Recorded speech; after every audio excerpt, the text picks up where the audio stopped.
second time this season. Then Saturday afternoon, a dangerous Miami team will travel to College Station. Chip Patterson said that is his upset alert. And a couple hours after that, a Lane Kiffinless Ole Miss will host Tulane. So we're not going to talk about the wins right now because whoever wins moves on. We're going to talk about the losses. What could potentially happen to these teams if they go ahead and do lose? For more on that, let's welcome in our college football expert, Richard Johnson. You actually have an article on CBSSports.com right now going through all of these matchups and the implications for the team that loses, because there are some big ones. Let's start with Oklahoma and Alabama.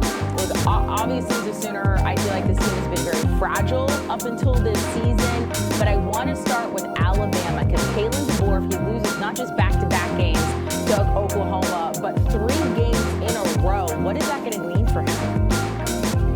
Oh, it would get very, very spicy in Tuscaloosa if Alabama were to lose this game. Look, it seems like every week Kalen DeBoer is on some version of the hot seat. At the end of the day, Kalen DeBoer is not Nick Saban, so despite his hot run in October, 4 in a row where they beat really good teams, as soon as that was over, it seemed like once they lost to Oklahoma the first time, it was back to, is DeBoer really the right guy for the job? And look, to be fair, they have clunked their way to the finish. Yes, they beat Auburn in the Iron Bowl, but they were up 17-0 in that game, and Auburn stormed all the way back, and Alabama had to hold on. They really could not do much of anything on offense in the SEC championship game, and really got blown out by Georgia in the SEC title game. It felt like they really had a chance in this game. So if they come back out in the first round of college football playoff after weeks to prepare, weeks to get healthy, and lay an egg again, and lose to Oklahoma again, is going to be a problem for Kalen DeBoer. And unless and until Kalen DeBoer signs some kind of extension or puts in paper in writing his reaffirming commitment to Alabama, there will be an open question on whether he's going to go to Michigan, quite frankly. It seems like Michigan could be an option for him as far as exit strategy, as far as these things go, because things are so high. We're saying the right things so far this week, but it remains to be seen until pen is paper. It absolutely remains to be seen. On the Oklahoma side, do you think Brent Venables has done enough this season at least to go ahead and save his job? Because up until this season, things were real questionable.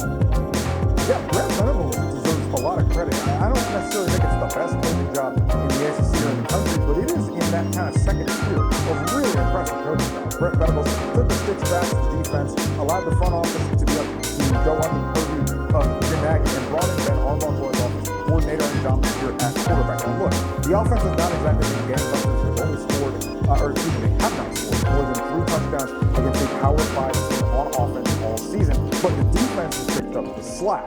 Defense and special teams have been contributing points and absolutely being one of the best defensive units in college football right now. So they need to get better on offense next season. But this has been an impressive turnaround for Oklahoma under Brent Venables this year. That game tomorrow at 8 Eastern. I will mention there's been a little line movement. Alabama was initially favored by 1.5. That is now flipped to Oklahoma. The game is in Norman. Let's move to Saturday. We get Miami going up against Texas A&M. How will a loss impact either one of these programs?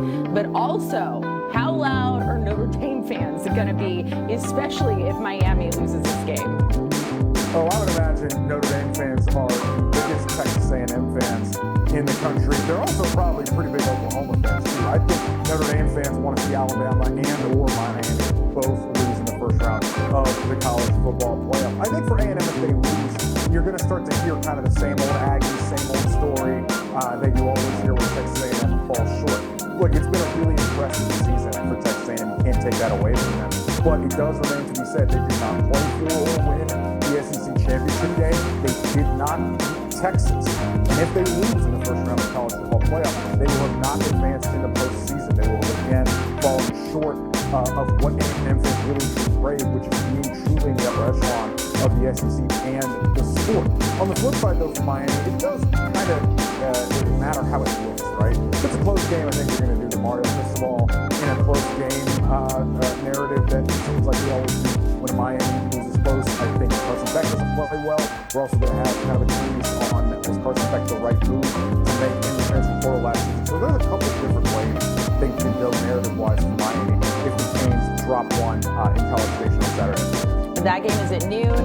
Texas A&M and the Aggies are favored by 3.5 in that one. Let's move to an interesting one. We get Tulane going up against Ole Miss. Obviously, all the drama at the end of the season has been around Ole Miss. Lane Kiffin is not there anymore. So that's kind of built in already. If there is an excuse, that said, they are a 17.5-point favorite. Tulane does not want to be embarrassed. What happens to each of these teams if they lose? Well, obviously, John Summerall moving on to go to Florida. Tulane's playing with House Lane here, massive underdog. But second time they've played Ole Miss and second time they've played in Oxford this season. It's hard to beat a team twice. Maybe there's a little bit of razzle-dazzle. It's not Jake Retzlaff in his third or fourth start anymore. And there were some reasons that game really got away from Tulane the first time they played. I'm not saying Tulane wins that game in September if you play it 10 times over. But they got stopped on the goal line, had some more downs before, got away from them in that game. So maybe they can spring the upset in this with some more time to game plan and some more time to really dive into specifics on some of the matchups that they lost in that earlier game, and having a better plan for Trinidad Chandler, who was only in his second start at the time back in September when these two teams first played. If Ole Miss loses, you know what the excuse is going to be. It's going to be kind of some blame game on Lane Kiffin for causing distraction. It's going to be sort of an unfair referendum, I think, on Golden. Golden's in a tough spot here for the first time being the head coach, given what's going on. He's got multiple assistants that are going to LSU. Maybe there are some players that end up going to LSU as well. There's just a lot going on for obvious reasons regarding the Lane Kiffin exit. So, yeah, there are built-in excuses. You understand why they are the way they are if Ole Miss loses this game. That's a big line. This next one, even bigger. James Madison going up against Oregon. Oregon only a one-loss team to Indiana, 21.5-point favorite. A lot of people shouting to James Madison, do it for the group of five. At least try to keep this one close. Give us the results of a loss for these teams.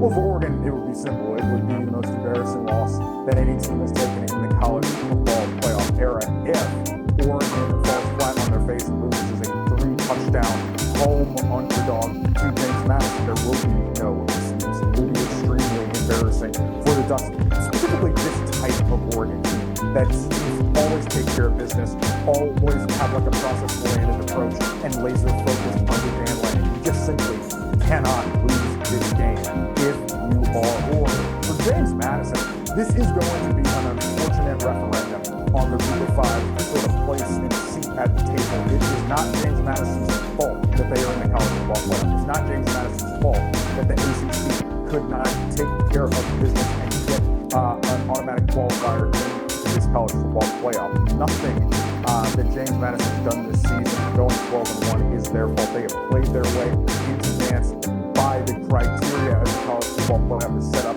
this year. But if they get blown out, you are going to fear that you really need group of five teams in the college football playoff. You're going to hear that drumbeat that's been going on for a couple weeks. Personally, I think it's ridiculous. I think it's unfair. No matter the result in this game, the group of five teams deserve to be in the college football playoff no matter what happens on the field. Richard, first of all, I like the plants because I can't keep anything alive. Second of all, because you do have the Jags helmet behind you. We got Jacqueline over here. She's already been chirping about the Jags. Do you think they can beat the Broncos? How do you feel about them? She's calling the Super Bowl. She wants to buy tickets as of right now. How are you feeling about the Jags right now? We're same page. Amanda, do I think the Jags will beat the Broncos? No, I know the Jags will beat the Broncos. Hottest offense in the NFL right now. Trevor Lawrence, the prince who was promised, living up to the billing. Finally, it's all clicking in Duval. Cannot wait to watch them take down what a team that a lot of people are saying is the class of the AFC. Nah, don't want to hear it.